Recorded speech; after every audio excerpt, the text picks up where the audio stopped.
Pero mahal mo. Mahal mo siya. Ano na nga eh. Sobra na nga.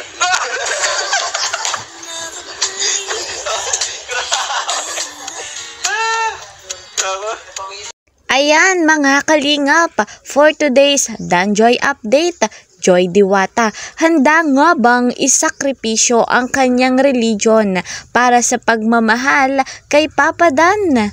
Yan po ang ating topic ngayon. Isang magandang araw at gabi sa inyong lahat, saan mang sulok ng mundo. Special shoutout po kay...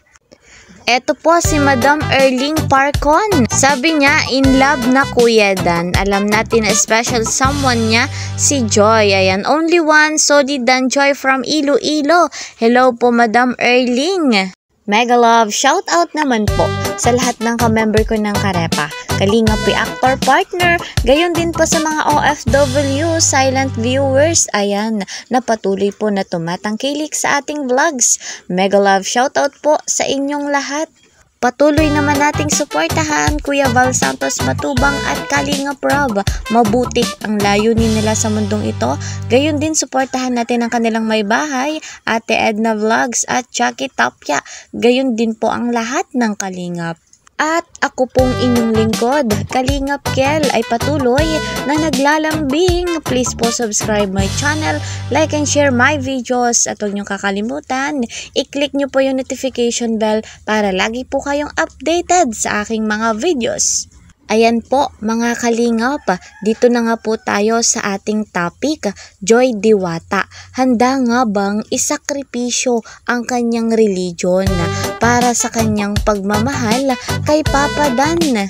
Batid naman po natin guys mga Kalingap, doon nga po sa part 20 ng Love Team na Danjoy sa vlog po ng ating Kalingap Rob na nagkaaminan na nga po ang dalawang ito. At eto po, nakakakilig nga yung pag-amin ni Papa Dan na sobra niya na nga daw pong mahal si Joy. Kapag talaga tinamaan ng pag-ibig, grabe, lahat ay gagawin para sa iyong minamahal. At nabanggit nga po ni Papa Dan na handa siyang maghintay sa kasagutan ni Joy. At tuloy-tuloy na yung kanyang panliligaw.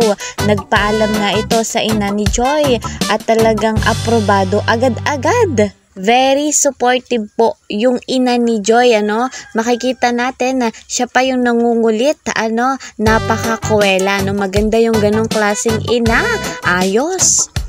Eto na po mga Kalingap, ang tanong, handa kayang isakripisyo ni Joy yung kanyang religion alang-alang sa pagmamahal kay Papa Dan? O kaya naman kabaligtaran, handa kayang convert ng religion si Papa Dan? Kung ano po yung religion ni Joy?